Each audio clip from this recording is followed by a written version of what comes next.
Good to see you, Pete. Thank you for coming in. Nice to see you too. First time we've had a chat, which is great. I appreciate your time. One of the things that's really buzzing at the moment for people in the world of the built environment and assets is ISO 55,000. And I know you're getting involved with, taking people on a journey about this thing, and there seems to be a bit of confusion about what an asset is and what isn't an asset and where does it fit. And I wondered if you could just give us an overview of what, of how you see it working and how it all sort of comes together with other systems. Sure. So ISO 55001 is an international standard. It fits within the integrated management system. So if you think about the integrated management system is a suite of standards, which is ISO 9001, your safety standards, your 31001 risk management standards. So it fits in with that quality framework, if you want to think about it that way. So we've got 9001 in our business to help with quality. So it's part of that, but it doesn't. Is it needed in all businesses then, or? Well, 9001 I think I would see it as an overarching quality standard that sits probably over the top alongside with 31,000. Yeah. So 31,000, 9001 I see as the bread of the sandwich of the, if you want to think about it, the integrated management system, and then the component management systems sit within that framework and share a lot of those components of risk and quality. Okay.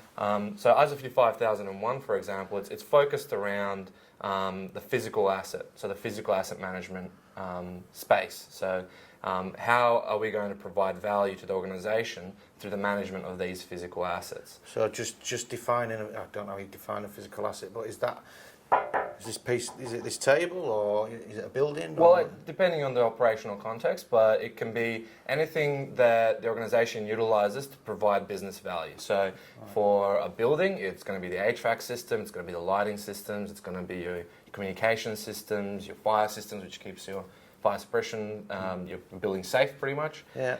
For a mine site, it might be their haulers, it might be their reclaimers, their conveyors. So depending on the operational context, the asset is, or the management of the asset is what is going to provide business value. So what are we using to generate value for the organisation? Right, okay. And how old is it, this? So, ISO 55000 didn't just spring up out of nothing. It came from this body of practice and knowledge through many, many years, which culminated in this international standard that we call ISO 55001. Right. The one thing that some people might say, ISO 55001 isn't prescriptive, so it's not about this is how you will do things. It allows scope for it to be applied to any operational context. Right. And when we're saying that, it means that it is a framework for asset management, but so it says these are the components or elements that should be in this management system, but it doesn't say what those components should look like. 55002 gives us an idea, which is those guidelines for implementing 55001. Right. So that has more meat, if you want to think about it that way, to what those elements should contain or could contain.